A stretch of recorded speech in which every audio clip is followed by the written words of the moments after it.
नमस्कार। आज हम दिल्ली में एक ऐसे मुद्दे पर बात कर रहे हैं जो शायद कई लोगों की रातों की नींद उड़ा रहा है, साइबर क्राइम। और जो आंकड़े सामने आए हैं वो वाकई होश उड़ाने वाले हैं। सिर्फ इसी साल 2024 में दिल्ली वालों के बैंक खातों से साइबर अपराधियों ने पता है कितना 8 बिलियन रुपए, मतलब 800 करोड़ रुपए उड़ा लिए। 800 करोड़। और अगर इसे पिछले साल से तुलना करें तो हाँ, वही मैं आ रहा था। हाँ। पिछले साल 2023 में ये आंकड़ा 2 बिलियन रुपए था। सोचिए, 4 गुना ज्यादा। 4 गुना। ये तो बहुत ही तेजी से बढ़ रहा है। बिल्कुल। और अगर हम पिछले समझिए 4.5 सालों का पूरा हिसाब देखें तो ये रकम 14 बिलियन तक पहुंच जाती है। 14 बिलियन। ये आंकड़े सिर्फ नंबर नहीं है, ये एक बहुत ही खतरनाक ट्रेंड की तरफ इशारा कर रहे हैं। ये साफ दिखा रहा है कि साइबर धोखाधड़ी कितनी तेजी से बढ़ रही है और दिल्ली में ये कितनी गंभीर शक्ल ले चुकी है। ये अब कोई छोटी मोटी चोरी नहीं रही, ये एक तरह का संगठित अपराध, एक बड़ा नेटवर्क बन गया है। बिल्कुल सही कहा। तो आज हम इसी गहरी होती समस्या की तह तक जाने की कोशिश करेंगे। कैसे ये धोखेबाज इतनी आसानी से लोगों की मेहनत की कमाई उड़ा रहे हैं? दिल्ली में ये साइबर अपराध का ग्राफ इतनी तेजी से ऊपर क्यों जा रहा है? और हाँ, प्रशासन इस चुनौती से निपटने के लिए क्या कर रहा है और उनके सामने असल दिक्कतें क्या आ रही हैं? हमारी ये बातचीत कुछ हालिया विश्लेषणों और रिपोर्ट्स पर आधारित है जो दिल्ली के इस साइबर क्राइम स्थिति पर रोशनी डालते हैं। हमारा मकसद है इस समस्या के पैमाने को समझना, इसके पीछे के कारणों को जानना और जो कदम उठाए जा रहे हैं या जो चुनौतियां बनी हुई हैं उन पर गौर करना। हाँ, ये जरूरी है कि हम सिर्फ सतह पर न रहें, बल्कि उन वजहों और चुनौतियों को समझें जो इन चौंकाने वाले आंकड़ों के पीछे छुपी हैं। तो चलिए शुरू करते हैं इन्हीं आंकड़ों से ही। 4.5 साल में 14 बिलियन का नुकसान, और सिर्फ एक साल के अंदर नुकसान का आंकड़ा 2 बिलियन से सीधा 8 बिलियन हो जाना, ये रफ्तार ही अपने आप में बहुत चिंताजनक है। ये दिखाता है कि अपराधी न सिर्फ ज्यादा एक्टिव हो गए हैं, बल्कि शायद ज्यादा कामयाब भी हो रहे हैं। बिल्कुल। और इस तेजी के पीछे एक बहुत बड़ा फैक्टर है, वो है महामारी के बाद आया डिजिटल बूम। अच्छा, वो कैसे? देखिए, जैसे जैसे लोग लॉकडाउन और उसके बाद ज्यादा online banking, mobile payment, e commerce, इन सब पर निर्भर होते गए, वैसे वैसे अपराधियों के लिए हमले करने के मौके कई गुना बढ़ गए। यहाँ दिलचस्प बात ये नहीं कि डिजिटल इस्तेमाल बढ़ा, बल्कि ये है कि हमारी जो सुरक्षा आदतें हैं या जागरूकता है वो उस तेजी से नहीं बढ़ी। हाँ, ये बात तो है। हमने तकनीक तो फटाफट अपना ली, पर उसके जो खतरे हैं उनसे बचने की तैयारी वो कहीं ना कहीं अधूरी रह गई। मतलब एक तरह से हमने अपराधियों के लिए दरवाजे खोल दिए। बिल्कुल। कि जैसे जैसे हम ज्यादा डिजिटल होते गए, हमारी कमजोरियां भी ज्यादा सामने आती गईं। हाँ, काफी हद तक यही हुआ है।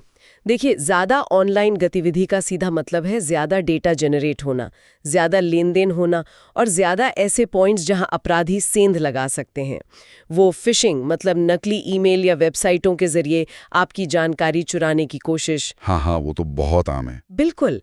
फिर मैलवेयर है, यानी आपके डिवाइस में घुसपैठ करने वाले सॉफ्टवेयर, फर्जी ऐप्स हैं, और सोशल इंजीनियरिंग, मतलब मनोवैज्ञानिक चालें चलकर आपका भरोसा जीतना और फिर धोखा देना, इन जैसी तकनीकों का खूब इस्तेमाल कर रहे हैं। सोशल इंजीनियरिंग जैसे वो बिजली बिल वाले मैसेज। हाँ बिल्कुल, आपने शायद वो मैसेज देखा होगा, आपका बिजली का बिल बकाया है, तुरंत इस लिंक पर क्लिक करें वरना कनेक्शन कट जाएगा। ये क्लासिक सोशल इंजीनियरिंग का उदाहरण है जो आपके डर का फायदा उठाता है। ये तो वाकई बहुत आम हो गया आजकल। लेकिन ऐसा भी नहीं है कि प्रशासन ने कुछ किया ही नहीं। मुझे याद है 2021 में दिल्ली के सभी 15 पुलिस जिलों में खास साइबर पुलिस स्टेशन खोले गए थे। हाँ, खोले गए थे। ये तो एक बड़ा कदम था, है ना? ऐसा लगा था कि अब इन मामलों से निपटने के लिए एक विशेष इंतजाम होगा। इरादा बेशक नेक था और ये दिखाता भी है कि समस्या की गंभीरता को पहचाना गया था। मतलब समर्पित थानों का मतलब था कि इन जटिल मामलों के लिए प्रशिक्षित लोग होंगे, बेहतर संसाधन होंगे। सिद्धांत रूप में तो ये एक अच्छा कदम था। लेकिन सिद्धांत और जमीनी हकीकत में अक्सर फासला होता है। क्या ये स्टेशन उम्मीदों पर खरे उतरे? क्योंकि आंकड़े तो जैसा हमने देखा कुछ और ही कहानी कह रहे हैं। यहीं पर चुनौतियां खुलकर सामने आती हैं। इन विशेष स्टेशंस के बावजूद सिस्टम पर बोझ जबरदस्त है। शिकायतों का अंबार इतना बड़ा है कि हर मामले को गहराई से और तेजी से निपटाना वो बेहद मुश्किल हो रहा है। ये कुछ ऐसा है जैसे आपने आग बुझाने के लिए, मान लीजिए, एक बाल्टी पानी का इंतजाम तो किया, पर आग तो पूरे जंगल में फैली हुई है। तो क्या ये सिर्फ संसाधनों की कमी का मामला है, स्टाफ कम है, या कुछ और भी है? ये कई स्तरों पर है। पहली बात, जैसा आपने कहा, स्टाफ की कमी। देखिए, साइबर अपराध की जांच के लिए खास तकनीकी हुनर चाहिए, डिजिटल फोरेंसिक की समझ चाहिए। ऐसे प्रशिक्षित लोगों की संख्या जरूरत के हिसाब से वाकई बहुत कम है। अच्छा। दूसरी बड़ी चुनौती है असली मास्टरमाइंड तक पहुंचना। अक्सर जो लोग पकड़े जाते हैं वे इस पूरे नेटवर्क की छोटी मछलियां होती हैं, बड़े खिलाड़ी पर्दे के पीछे ही रहते हैं। और तीसरी और शायद सबसे निराशाजनक बात है चोरी हुए पैसे की वसूली। हाँ, वसूली की बात करें तो मैंने भी सुना है कि रिकवरी रेट बहुत ही कम है। क्या स्थिति वाकई इतनी खराब है? ऐतिहासिक रूप से देखें तो वसूली दर लगभग शून्य के करीब रही है। शून्य? जी हाँ। अब जाकर केंद्रीय गृह मंत्रालय के दखल के बाद दिल्ली पुलिस ने 2025 में इसे 20-25% तक ले जाने का लक्ष्य रखा है। लेकिन सोचिए, इसका मतलब है कि अगर सब कुछ ठीक रहा तब भी 75-80% पैसा कभी वापस नहीं आएगा। अरे बाप रे! ये लक्ष्य ही अपने आप में दिखाता है कि सिस्टम पैसे को वापस लाने में कितना लाचार है। एक बार वो अपराधियों के हाथ लग जाए, 25% का लक्ष्य भी, ये तो बहुत ही कम लगता है। अरबों रुपए के नुकसान के सामने ये तो ऊंट के मुंह में जीरा जैसा हुआ। ऐसा क्यों है? मतलब पैसा वापस लाना इतना मुश्किल क्यों होता है? अपराधी बहुत शातिर हैं। देखिए, जैसे ही पैसा किसी एक खाते में आता है, उसे सेकंडों में तुरंत कई सारे अलग अलग खातों में ट्रांसफर कर दिया जाता है। अच्छा। अक्सर ये खाते अलग अलग राज्यों में होते हैं या फिर फर्जी कंपनियों के नाम पर होते हैं। कई बार तो उसे क्रिप्टो करेंसी में बदल दिया जाता है। इससे होता ही है कि जो मनी ट्रेल है उसको फॉलो करना बेहद जटिल, बहुत मुश्किल हो जाता है। जांच एजेंसियों के लिए राज्यों की सीमाओं के पार तालमेल बिठाना, कानूनी प्रक्रियाएं पूरी करना, बैंक से जानकारी लेना और फिर पैसे को फ्रीज करवाना, ये सब बहुत वक्त लेने वाला काम है। और तब तक तो पैसा गायब। तकनीकी बाधाएं भी हैं और कानूनी भी। ये तो वाकई एक बहुत बड़ी चुनौती है। और एक और आंकड़ा है जो मुझे काफी परेशान करने वाला लगा। कौन सा? बताया गया कि 2025 के पहले 6 महीनों में जब लगभग 706 मिलियन यानी 70 करोड़ से ज्यादा की धोखाधड़ी रिपोर्ट हुई, हाँ, तब पुलिस ने आधिकारिक तौर पर सिर्फ 184 एफआईआर दर्ज की।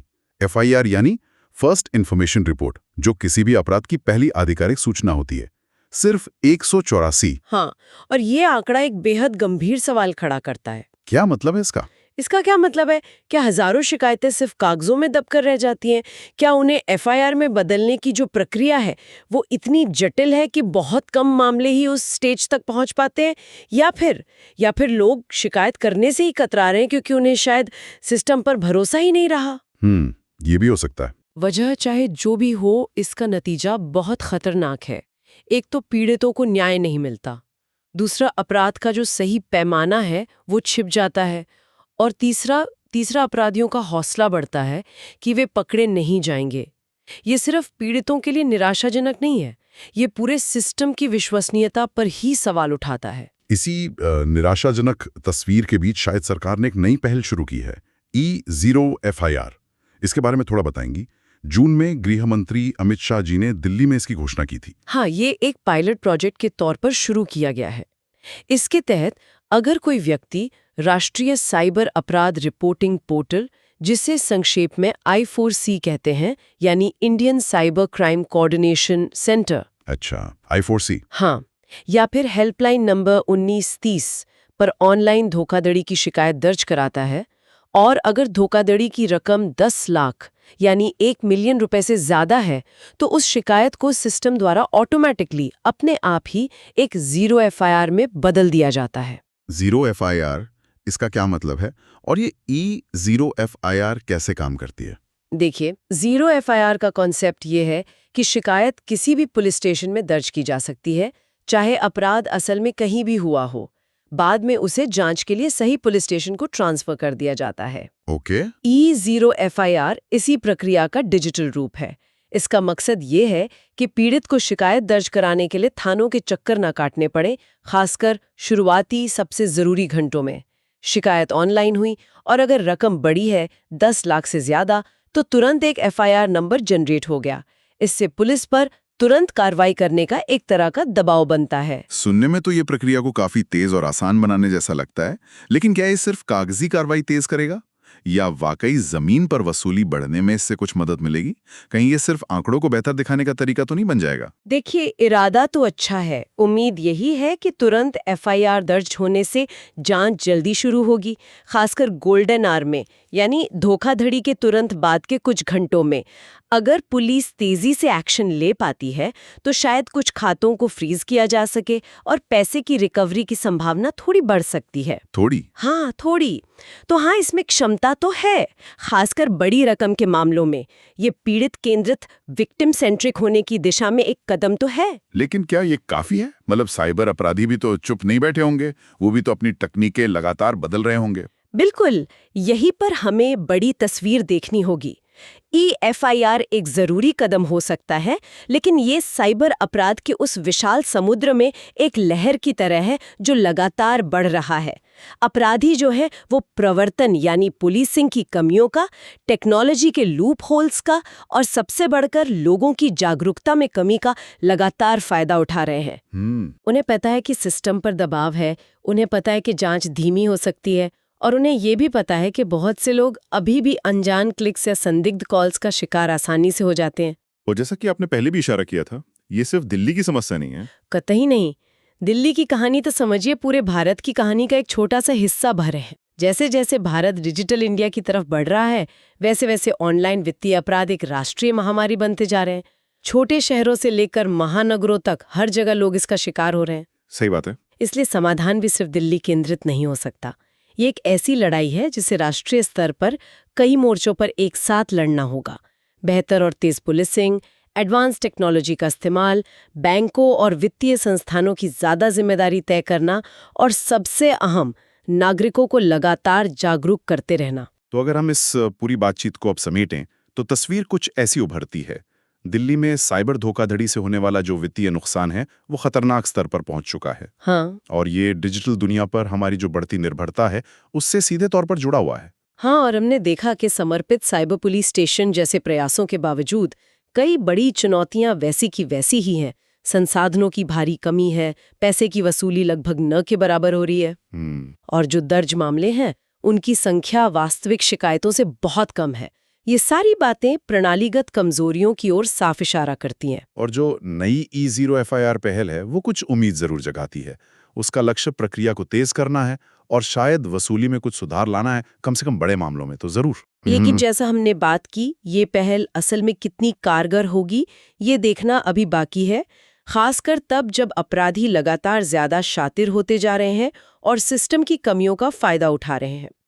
ये समस्या सिर्फ कानून या पुलिसिंग की नहीं है, ये तकनीक से, जागरूकता से और शायद हमारी अपनी डिजिटल आदतों से भी बहुत गहराई से जुड़ी हुई है।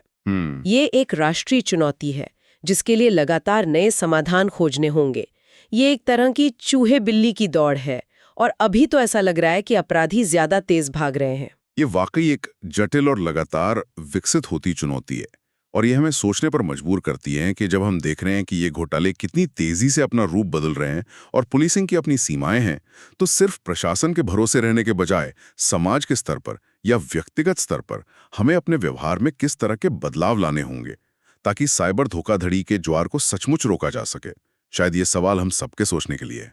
ये बिल्कुल सही सवाल है। आखिर में देखिए, तकनीक और कानून अपनी जगह हैं, लेकिन शायद सबसे मजबूत ढाल हमारी अपनी सतर्कता और हमारी जागरूकता ही है। जब तक हर व्यक्ति ऑनलाइन दुनिया में अपने कदम सावधानी से नहीं रखेगा, अपनी जानकारी साझा करने में सतर्क नहीं होगा और किसी भी संदिग्ध गतिविधि को तुरंत रिपोर्ट करने की आदत नहीं डालेगा, तब तक अपराधियों के लिए मौके बने रहेंगे। अंतिम सुरक्षा कवच तो हमें खुद ही बनना पड़ेगा। बहुत खूब कहा आपने। इस जरूरी मुद्दे पर इतनी गहराई से बात करने के लिए आपका बहुत बहुत शुक्रिया। शुक्रिया।